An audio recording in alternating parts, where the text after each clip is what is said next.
Ça n'a rien à voir avec tout ce que je vais dire par après, mais je ressentais cela très fortement tout le long de l'adoration. Et je voudrais juste ne pas priver cela de quelqu'un aujourd'hui, au cas où ça s'adresse à quelqu'un. On va aller dans Deutéronome chapitre 30.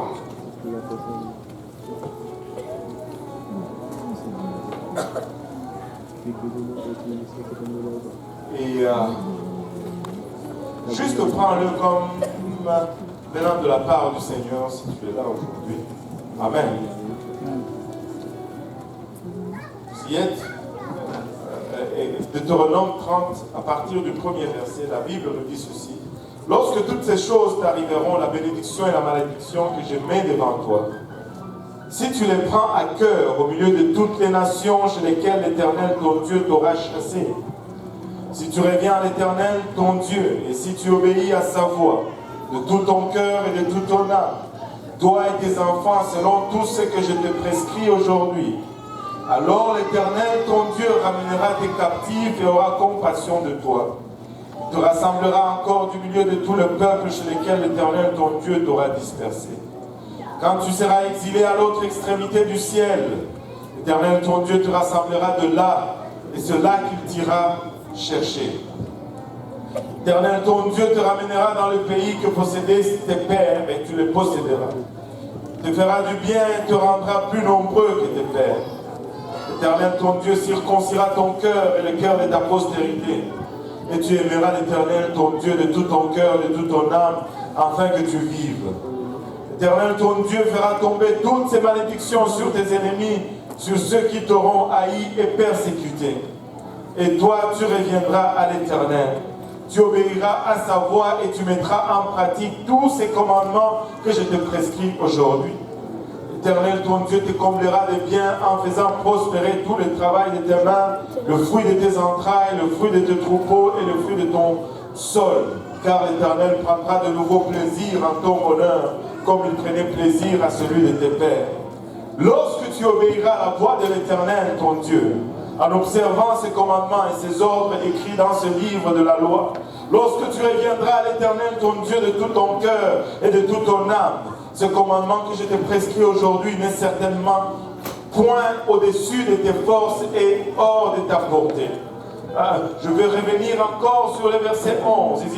Il dit ce commandement que je te prescris aujourd'hui n'est certainement point au-dessus de tes forces et hors de ta portée. Je vais le relire pour qu'on puisse absorber ce commandement que je te prescris aujourd'hui n'est certainement point hors de tes forces et hors de ta portée. Il n'est pas dans le ciel pour que tu dises qui montera pour nous au ciel et nous l'ira chercher, qui nous le fera entendre afin que nous le mettions en pratique. Il n'est pas de l'autre côté de la mer pour que tu dises qui passera pour nous de l'autre côté de la mer et nous l'ira chercher, qui nous le fera entendre afin que nous le mettions en pratique. C'est une chose au contraire qui est tout près de toi, dans ta bouche et dans ton cœur, afin que tu la mettes en pratique. Vois, je mets aujourd'hui devant toi la vie et le bien, la mort et le mal. Car je te prescris aujourd'hui d'aimer l'Éternel ton Dieu, de marcher dans ses voies et d'observer ses commandements, ses lois et ses ordonnances, afin que tu vives et que tu multiplies et que l'Éternel ton Dieu te bénisse dans le pays dont tu vas entrer en possession. Mais si ton cœur se détourne, si tu n'obéis point et si tu te laisses entraîner à te prosterner devant d'autres dieux et à les servir, je vous déclare aujourd'hui que vous périrez, que vous ne prolongerez point vos jours dans le pays dont vous allez entrer en possession après avoir passé le Jourdain. J'en prends aujourd'hui à témoin contre vous le ciel et la terre. J'ai mis devant toi la vie et la mort, la bénédiction et la malédiction.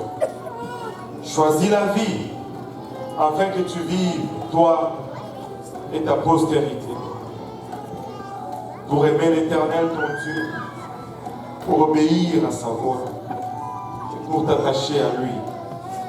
Car de cela dépend ta vie et la prolongation de tes jours. Et c'est ainsi que tu pourras demeurer dans le pays que l'Éternel a juré de donner à tes pères, Abraham, Isaac et Jacob. Juste une lecture.